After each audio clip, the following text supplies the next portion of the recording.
Hello viewers, welcome back to my YouTube channel. Viewers, पिछले जैसे दो वीडियो में मैंने आपके साथ M15 और M20 ग्रेड के कंक्रीट का मिक्स डिज़ाइन के बारे में आपसे डिस्कस किया था।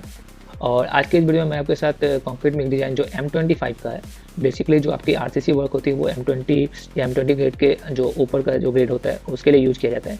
तो जो M25 ग्रेड की कंक्रीट है आपकी, ठीक है, वो बेसिकली ज़्यादा जनरली यूज होता है आपके साइट पे आरसीसी वर्क के लिए। तो उसमें आपका 1 क्यूबिक मीटर में आपको as per the mix design आपकी क्या क्वांटिटी आने वाली है, जो भी आपका इंग्रेडिएंट्स है, चाहे वो सीमेंट हो, सैंड हो या आपका कोर्स एग्रीगेट हो, तो उसमें जो भी क्वांटिटी आने वाली है उसके बारे में आज डिस्कस करेंगे। और ये जो कोड रहता है कि किस कोड को रेफरेंस में लेकर आपको मिक्स डिज़ाइन किया जाता है, वो है IS 10262 और IS 456। IS 456 बेसिकली पीसीसी और आरसीसी को गवर्न करने के लिए, और आपका जो IS 10262 है वो आपका कॉन्क्रीट मिक्स डिज़ाइन के लिए। तो देर न करते हुए चलिए शुरू करते हैं।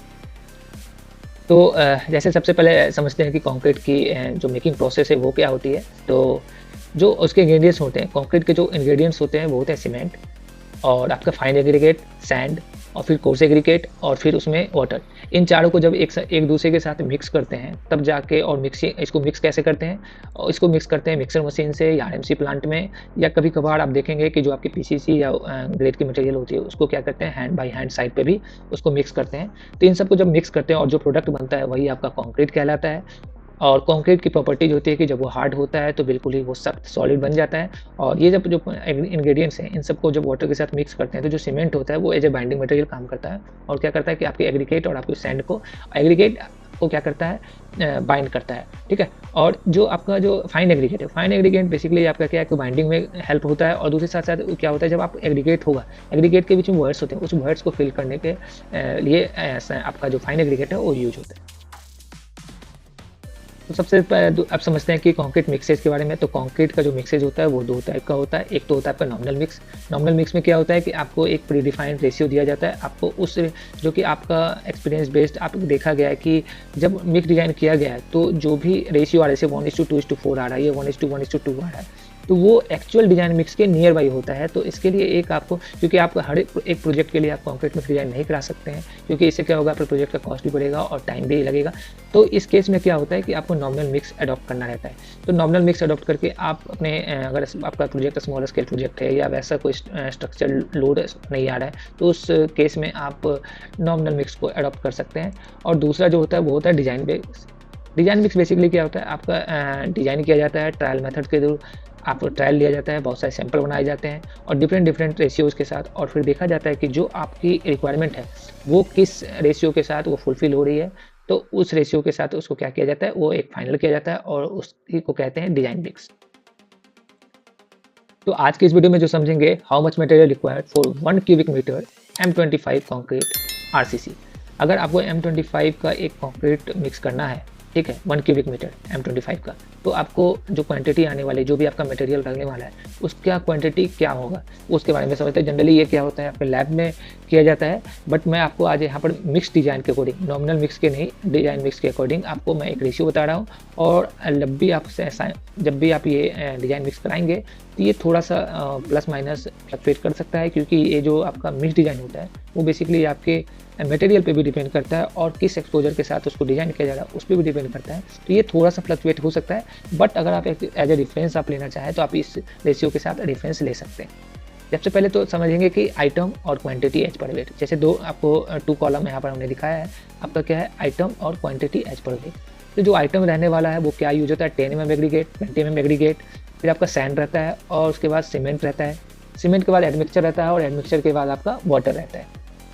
एडमिक्सचर क्या होता है कि ये डिपेंड करता है आपके रिक्वायरमेंट पे। हो सकता है कि आपके केस में एडमिक्सचर ना हो तो एडमिक्सचर नहीं भी हो सकता है, और कहीं कहीं एडमिक्सचर हो भी सकता है, ठीक है। तो वो डिज़ाइन पे डिपेंड करता है और आपके रिक्वायरमेंट पे डिपेंड करता है। अगर बात करें कि एग्रीगेट में, तो एग्रीगेट में जो आपका आरसीसी के लिए जो बेसिकली यूज होता है वो 20 mm और 20 mm से डाउन साइज यूज होता है। तो बेसिकली इसमें 70-30 का रेशियो रहता है, जो कि आपका 20 mm रहता है, आपका 70% रहता है और 30% 10 mm रह सकता है। कहीं कहीं पर 60-40 का भी रहता है, तो 60 20 mm रहेगा और 40 आपका 10 mm रहेगा। उसके बाद सैंड, सीमेंट, एडमिक्सचर, वाटर रहता है। अब वेट वाइज अगर समझते हैं कि 10 mm का जो यहाँ पर ये जो आपको मिक्स डिज़ाइन दिखा रहा हूँ, इसमें जो है रेशियो वो 60-40 का है। तो आप देखेंगे 10 mm एग्रीगेट जो है वो 472 kg है, 20 mm एग्रीगेट आप देखेंगे तो 701 kg है, और अगर सैंड की बात करें तो 670 केजी रहेगा, और अगर सीमेंट की बात करें तो यहाँ पर M25 में 378 केजी रहेगा। एडमिक्सचर की बात करें तो 2.26 रहने वाला है, और वाटर की बात करें तो वाटर आपका 187 लीटर रहने वाला है। ठीक है, तो ये आपका क्वांटिटी फॉर वेट है, जहाँ पर आपका लीटर में जो होगा वो लीटर में दिया गया, जो आपका केजी में होगा उसको केजी में दिया गया। डिजाइन मिक्स में यही एक मतलब इतनी एक्यूरेसी होती है कि वहाँ पर जो भी मटेरियल लिया जाता है वो वेट वाइज लिया जाता है, जबकि आपके नॉमिनल मिक्स में जो लिया जाता है वो वॉल्यूम वाइज लिया जाता है। तो यहाँ पर जितनी भी क्वांटिटी आपको दी गई है, अगर आप इस केजी में आप इसको मिक्स करते हैं और लीटर में जो दिया गया है उसको मिक्स करते हैं, तो आपको M25 का कॉन्क्रीट अचीव होगा। अगर हम टोटल वेट की बात करें, जो भी यहाँ पर आपको दिया गया है मटेरियल, अगर इन सबको समअप करें तो टोटल जो वेट आ रहा है 2410 kg आ रहा है। अगर जो कि इसका यूनिट वेट भी आप देखेंगे, आरसीसी का जो यूनिट वेट होता है वो 2440 kg का होता है, तो यहाँ पर तकरीबन आपको 2410 किलो मिल रहा है। तो इससे देखा जा सकता है कि आपका ये 1 MQ का जो कॉन्क्रीट है वो अचीव हो रहा है। जो इसका जो इफेक्टिव रेशियो है, जब आपने मिक्स डिज़ाइन किया है और मिक्स डिज़ाइन के बाद जब आप देखेंगे कि जो रेशियो बन के आ रहा है वो आ रहा है 1:1.77:3.1। ठीक है, जबकि इसका अगर नॉमिनल मिक्स रेशियो आपकी बात करें तो इसका जो नॉमिनल होता है M25 का वो होता है 1:1:2। मतलब कि अगर नॉमिनल अगर आपको मिक्स करना है तो जनरली आपको कैसे करना पड़ेगा कि एक पार्ट आपका सीमेंट होगा और एक पार्ट सैंड होगा और 2 पार्ट आपका एग्रीगेट होगा। लेकिन अगर इफेक्टिव कॉन्क्रीट रेशियो में देखेंगे आफ्टर मिक्स डिजाइन, तो इसका जो रेशियो है 1:2, मतलब एक पार्ट आपका सीमेंट है, 1.77 पार्ट आपका सैंड है और 3.1 पार्ट आपका क्या है, कोर्स एग्रीगेट है। अगर आप वाटर सीमेंट रेशियो की बात करें तो वाटर सीमेंट रेशियो आपका 0.49 रहने वाला है। अगर वाटर सीमेंट रेशियो जैसे फाइंड आउट करना है तो आपको क्या करना होता है कि वाटर की जो क्वांटिटी होती है उसमें आपको सीमेंट की क्वांटिटी से क्या करना पड़ता है, डिवाइड करना पड़ता है। जब आप इसको डिवाइड करेंगे तो आपका जो रेशियो आएगा वो 0.49 आएगा। तो जनरली जो आपका AS456 में जो वाटर सीमेंट रेशियो डिफाइन किया गया है वो 0.45 से लेकर 0.55-0.6 के अराउंड रखा गया है।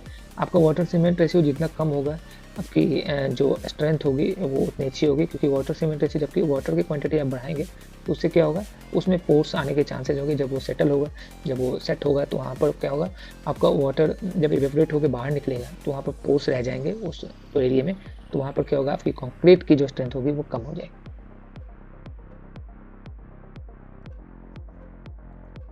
आशा करता हूँ ये वीडियो आपके लिए इन्फॉर्मेटिव रहा होगा। तो इस वीडियो को अंत तक देखने के लिए thank you. Please like share subscribe for more informative videos.